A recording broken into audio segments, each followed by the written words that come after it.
အားလုံးပဲမင်္ဂလာပါဆရာမလေးရဲ့စာဖတ်ပြမယ့်အစီအစဉ်လေးကနေပြီးတော့ပြန်လည်ကြိုဆိုလိုက်ပါတယ်ဒီနေ့မှလည်းဆရာမလေးကစာရေးဆရာထိန်လင်းရေးသားထားတဲ့ငါတို့မှာငါတို့ရှိရဲဆိုတဲ့စာအုပ်လေးတွေကဆောင်းပါးလေးတွေကိုဆက်လက်ဖတ်ပြသွားမှာဖြစ်ပါတယ်ဆောင်းပါးလေးတွေမဖတ်ပြခင်မှာငါတို့မှာငါတို့ရှိရဲဆိုတဲ့ကြပြလေးကိုဥစွာဖတ်ပြလိုပါတယ်နားဆင်ပေးကြပါအောင်ရှင်ငါတို့မှာငါတို့ရှိတယ်အရှိနဲ့နောက်နေနဲ့ညမတူကြပေမဲ့တို့ပြည်သူတွေရဲ့အပူအတူတူမျှဝေခံစားတို့တွေအားလုံးຫນွေဦးကအမွေပေးခဲ့တဲ့တော်လှန်ရေးခီးသွားတွေပါအနီးသားမှာဇနီးသားနဲ့ဆွေမျိုးမိဘမရှိကြရင်လေမေတ္တာပြည့်နဲ့သွေးချင်းတွေကဘာပေါ်ကနေရအနှံ့ကျယ်ပြန့်စွာရှိနေတဲ့အကြောင်းသတင်းကောင်းပါပြစေစိုးရိမ်စိတ်ထိတ်လန့်စိတ်တွေ့ဝေစိတ်တိမ်ငယ်စိတ်အဲ့ဒီလိုစိတ်ထားတွေနဲ့အားငယ်မှုဖြစ်တဲ့အခါလုံးဝမမေ့ပါနဲ့ငါတို့မှာငါတို့ရှိပါတယ်ထိန်လင်း31ရက်12လ2021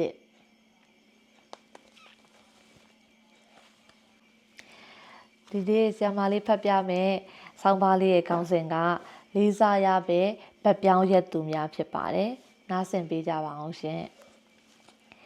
လေးစားရမယ်ဗတ်ပြောင်းရက်သူများပြည်သူတွေအတိဒုက္ခအလွန်မင်းကြရောက်တဲ့အချိန်မှာလူဒန်းစားမျိုးစုံကသူတို့ရဲ့လက်ရှိဘဝတွေကိုစွန့်လွတ်ပြီးနစ်နာသူများဘက်ကရက်တည်ရင်ကောင်းမွန်တဲ့အနာဂတ်တစ်ခုအတွက်ကြိုးပမ်းကြပါတယ်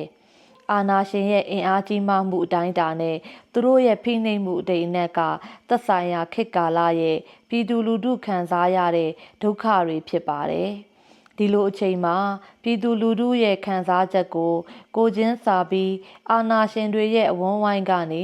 လူထုဘက်ကိုပြောင်းရွှေ့ရက်တည်သူများပေါ်ပေါက်လာတတ်ပြီးသူတို့ရဲ့အင်အားကတော်လှန်ရေးအတွက်တန်ဖိုးရှိလာပါတယ်။အဲ့ဒီလိုပုံကူများတွေကလေးစားစရာလူတစ်ယောက်အကြောင်းပြောပြချင်ပါတယ်။မြန်မာပြည်စစ်အာဏာရှင်စနစ်စတင်ရောက်ရှိချိန်ဟာ1962ခုနှစ်မတ်လ2ရက်နေ့တော်လှန်ရေးကောင်စီဆိုတဲ့စစ်အုပ်စုကအာဏာသိမ်းလိုက်ချိန်ဖြစ်ပါတယ်။တော်လှန်ရေးကောင်စီဝင်18ဦးကအာဏာသိမ်းတာကိုသဘောမကျတဲ့သူတစ်ယောက်ကတော့ကာနယ်ကြည်မောင်ဗိုလ်မှူးကြီးကြည်မောင်လို့တည်ထားကြတဲ့ဦးကြည်မောင်1920 2004ဖြစ်ပါတယ်။ဦးကြည်မောင်ရဲ့ယုံကြည်ချက်ကတိုင်းပြည်ရဲ့နိုင်ငံရေးဥဆောင်မှုမှာစစ်တပ်မပါသင့်ဘူးဆိုတဲ့အချက်ပါသူကဂီတရုပ်ရှင်စတဲ့အမှုပညာဝါသနာပါသူဖြစ်ပြီးမယုံကြည်တာကိုမလုပ်ချင်တဲ့သူလည်းဖြစ်ပါတယ်ဒါကြောင့်သူကအာနာသိန်းအစိုးရကလုပ်တဲ့ဒူးယာနီနောဖလဲဝဲကိုမတက်ပဲဇက်ပွဲသွားကြည့်ခဲ့တာကြောင့်ယာရူးမှထုတ်ပယ်ခြင်းခံခဲ့ရပါတယ်အဲ့ဒီလိုအာနာဖီဆန်ခဲ့စဉ်ကသူဟာစစ်တိုင်းမှုတစ်ယောက်ပါဦးကြည်မောင်စစ်သားဖြစ်တာကလွတ်လပ်ရေးတိုက်ပွဲဝင်တဲ့ကာလဗမာလွတ်လပ်ရေးသမတော် BIA ကိုဝင်ခဲ့တာပါသူကကျောင်းသားဘဝကလေးကနိုင်ငံရေးလှုပ်ရှားမှုတွေပါဝင်ခဲ့သူဖြစ်ပါတယ်1938ခုနှစ်တတိယကျောင်းသားတပိတ်မှာပါဝင်ခဲ့ပြီးအတွင်းဝင်ရုံရှိဘိုးအောင်ကျော်ကြာဆုံးရတဲ့ကျောင်းသားတပိတ်မှာသူကအချက်များစွာအရင်အရိုက်ခံရသူဖြစ်ပါတယ်။တန်ရာကြောင့်ဆေးရုံတက်ရပေမဲ့ကျောင်းသားခေါင်းဆောင်ဘိုးအောင်ကျော်ကိုအသက်ဆုံးပါချိန်အထိအနီးကပ်ပြုစုပေးခဲ့ပါတယ်။သူဆေးရုံတက်တော့ ICS အရာရှိဖြစ်သူ့အကိုကြီးကလာကြည့်ပါတယ်။အကိုကြီးဖြစ်သူကသူ့ရာထူးကိုထိပါအောင်အစိုးရဆန့်ကျင်ရေးလှုပ်ရှားမှုမှာပါရကောင်းလားလို့အပြစ်တင်စကားမဆိုခဲ့သလိုကိုလိုနီအစိုးရကလည်းသူ့အကိုကိုအလုတ်ထုတ်တာတားမြစ်ချုပ်ချယ်တာတွေမလုပ်ပါဘူးဒီဖြစ်ရက်ကိုကြည့်ရင်ပဲကိုလိုနီအစိုးရထက်အာဏာရှင်တွေကဘလောက်ထိဆိုးဝါးတယ်ဆိုတာကိုနှိုင်းယှဉ်တွက်ဆနိုင်ပါတယ်အဲ့ဒီတုန်းကတစ်ချက်တည်းချက်ကောင်းကိုအရိုက်ခံရတဲ့ဘိုးအောင်ကျော်ကကြာဆုံးရပြီးအချက်များစွာအရိုက်ခံခဲ့ရတဲ့ဦးကြည်မောင်ကအသက်မသေးခဲ့တော့တငယ်ချင်းတွေကခံရတော့ကြည်မောင်သူရဲကောင်းဖြစ်သွားတာကအောင်ကျော်လို့ပြောလို့ရှိတဲ့အကြောင်းဒေါ်အောင်ဆန်းစုကြည်က1995ခုနှစ်လယ်ပိုင်းခြံရှိလူထုတွေ့ဆုံပွဲတစ်ခုမှာပြောဆိုခဲ့ပါတယ် အမျိုးသားဒီမိုကရေစီအဖွဲ့ချုပ်ရဲ့ဒုဥက္ကဋ္ဌအဖြစ်တာဝန်ထမ်းဆောင်ခဲ့တဲ့ဦးကြည်မောင်ဟာစစ်အာဏာရှင်များရဲ့လက်အောက်မှာ၄ ကြိမ်ဖမ်းဆီးအကျဉ်းချခံခဲ့ရပါတယ်။ဟောင်ကောင်ခြေဆိုင် Asia Week မဂ္ဂဇင်းမှာဖော်ပြခဲ့တဲ့သူ့ရဲ့အင်တာဗျူးကြောင့်စစ်ထောက်လှမ်းရေးခေါင်းဆောင်ဘိုခင်ညွတ်မခံမရက်နိုင်ဖြစ်ပြီးသတင်းစာရှင်းလင်းပွဲကနေဒေါသတကြီးစိန်ခေါ်ခဲ့တဲ့အထိဖြစ်ခဲ့ရပါတယ်။1995-96ဒေါ်အောင်ဆန်းစုကြည်ရဲ့နေအိမ်ရှိကလူထုတွေ့ဆုံပွဲတွေမှာဦးကြည်မောင်ရဲ့ပြောကြားချက်တွေကိုနားဆင်မြင်တွေ့ဘူးသူအများပြားရှိပါလိမ့်မယ်။သူက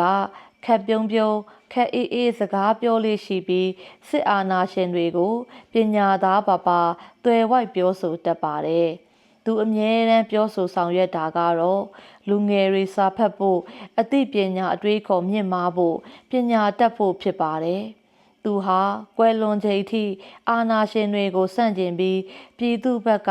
ရပ်တည်ခဲ့သူဖြစ်ပါတယ်။အာဏာရှင်တွေကတော့အစဉ်အလာအရသူတို့လေးစားဥညွှတ်ရမဲ့သူဖြစ်နေတာတော့သူတို့ရဲ့အာဏာရှင်လမ်းစဉ်ကိုဆန့်ကျင်တာကြောင့်နှီးမျိုးစုံဒုက္ခပေးခဲ့ပါတယ်။ဒါပေမဲ့သူ့ရဲ့စိတ်ဓာတ်နဲ့လုပ်ရက်တွေကိုတော့ပျောက်ပြက်အောင်မလုပ်နိုင်ပါဘူး။ဒီကနေ့ဆင်နွှဲနေတဲ့ຫນွေဦးတော်လှန်ရေးမှာလည်းပြည်သူဘက်ကရပ်တည်လာကြတဲ့စစ်ဘက်ရဲဘက်ကပုံကိုများကိုကျေးဇူးတင်ရပါတယ်။တိုက်ပွဲမှာဆစ်ရှုံးလို့လက်နက်ချခဲ့သူတွေမဟုတ်ပဲအာဏာရှင်ကိုဆန့်ကျင်ပြီးကိုယ်သဘောနဲ့ကိုလူထုဘက်ရပ်တည်သူတွေပိုများလာတာနဲ့အမျှတိုင်းပြည်ရဲ့အနာဂတ်ရောင်တွေကိုပိုပြီးစောစောမြင်တွေ့ရမှာဖြစ်ပါတယ်။ပြည်သူသာအမိပြည်သူသာအဖဆိုတာကိုစကားလုံးအရမဟုတ်ပဲတကယ်လိုက်နာကျင့်သုံးသူတွေများတဲ့များလာဖို့လဲဆန္ဒပြုလိုက်ပါတယ်။အခက်ခဲတွေကြုံနေရပေမဲ့အားငယ်ဖို့မလိုပါဘူး။ငါတို့မှာငါတို့ရှိပါတယ်။10 ရက် 3 လ 2022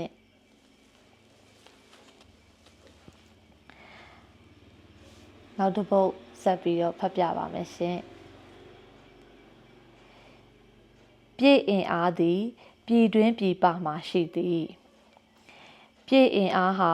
ပြည်တွင်းမှာသာရှိသည်ဆိုတဲ့အယူအဆဟာဒီကနေ့ຫນွေဦးတော်လှန်ရေးမှာအလုံးစုံမမှန်တော့ပါဘူးပြည့်အင်အားဟာပြည်တွင်းပြည်ပကတိုင်းပြည်ချစ်သူတွေမှာရှိသည်လို့ပြောမှသာပြည့်စုံမှာဖြစ်ပါတယ်တောင်ပေါ်နေသူနဲ့မြေပြတ်နေသူဆိုပြီးခွဲခြားလို့မရသလိုပြည်တွင်းနဲ့ပြည်ပလည်းခွဲခြားလို့မရတော့ပါဘူးအားလုံးရဲ့အင်အားတွေပံ့ပိုးမှုတွေနဲ့တော်လှန်ရေးခီးဆက်နေတာပါ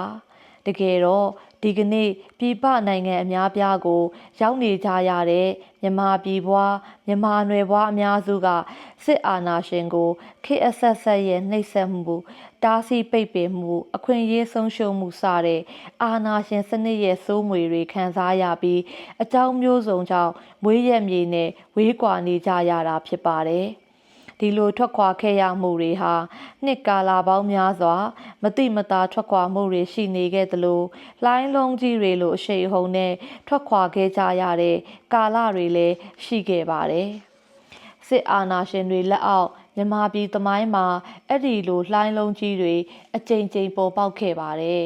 ပထမဆုံးလှိုင်းလုံးကတော့မြန်မာပြည်အာဏာရှင်စနစ်ရဲ့ဖခင်ကြီးဦးနေဝင်းလက်ထက်ပါတော်လှန်ရေးကောင်စီတော်လှန်ရေးအစိုးရလို့အမည်ပေးထားတဲ့အာဏာရှင်စနစ်ကိုစတင်ထူထောင်ပြီးနိုင်ငံရေးခေါင်းဆောင်တွေကိုဖမ်းပုဂ္ဂလိကစီးပွားရေးတွေကိုပြည်သူပိုင်သိမ်းလုပ်ငန်းရှင်တွေကိုဖမ်းဆီးထောင်ချစသဖြင့်မျိုးစုံနှိပ်စက်ခဲ့ပါတယ်အဲ့ဒီတုန်းကပြည်သူပိုင်သိမ်းခဲ့တဲ့လုပ်ငန်းပေါင်းများစွာ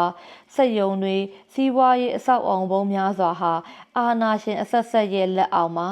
နိုင်ငံပိုင်အစိုးရပိုင်တွေဖြစ်လာခဲ့ရာကနေစစ်တပ်ပိုင်တွေဘသူပိုင်လို့ပိုင်မှမသိတာတွေဖြစ်ကုန်တဲ့အထိကြုံခဲ့ရပါပြီဦးနေဝင်းရဲ့လက်ထက်နိုင်ငံသားဖြစ်မှုနဲ့ပတ်သက်ပြီးအသက်မွေးဝမ်းကြောင်းပညာရပ်တွေမှာတားမြစ်ကန့်သတ်မှုအကြီးအကျယ်လုပ်တာလည်းရှိခဲ့ပါတယ်။အဲ့ဒီလိုလုပ်ရက်တွေကြောင့်အိန္ဒိယနယ်ဘွားတရုတ်နယ်ဘွားမြန်မာများစွာဟာနိုင်ငံသားလို့အမည်တက်ခံရပြီးအလုဖြုတ်ခံရတောင်းသားစည်းရင်းကပယ်ဖြတ်ခံရတာခံခဲ့ရပါတယ်။ အမျိုးသားအကျိုးစီးပွားတို့မျိုးချစ်စိတ်တို့ကိုတွင်သုံးပြီးဆိုရှယ်လစ်လူပေါင်းကိုထူထောင်သလိုနဲ့မျိုးစုံနှိပ်စက်ခဲ့တာဖြစ်ပါတယ်။အဲ့ဒီကာလအတွင်းတိုင်းပြည်ရဲ့နိုင်ငံရေးပြဿနာတွေမကြေတတ်မှုចောင်းသားလှုပ်ရှားမှုစတဲ့အရေးကိစ္စတွေပေါ်ပေါက်လာခဲ့ရင်လဲလူမျိုးရေးအဓိကရုဏ်းဘာသာရေးအဓိကရုဏ်းတွေဖန်တီးပြီးပြည်သူချင်းချင်းရန်တိုက်ပေးခဲ့ပါတယ်။ဒီလိုအခြေအနေပေါင်းများစွာကြောင့်မြန်မာပြည်ပွားတော်တော်များများဟာ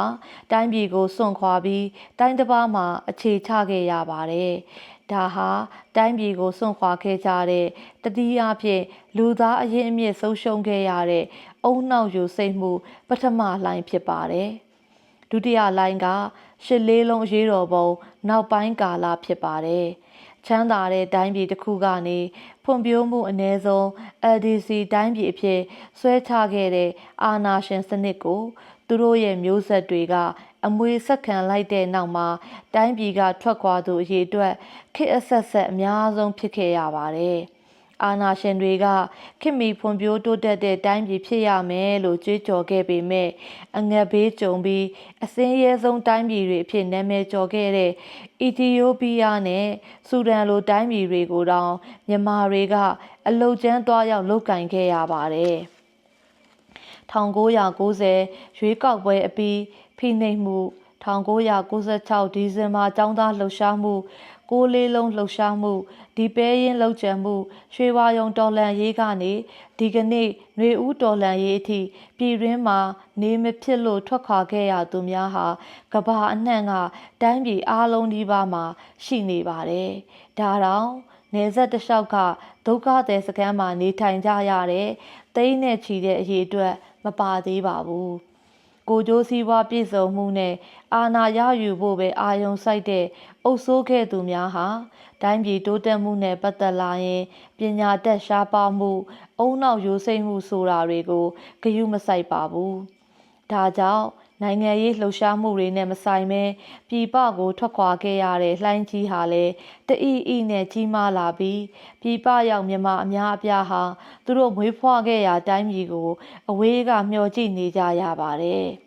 ဒီကနေ့ຫນွေဦးတော်လှန်ရေးကိုပြည်ပကနေနိုင်ရဝန်ထမ်းရင်ကုညီပံ့ပိုးနေကြသူများဟာ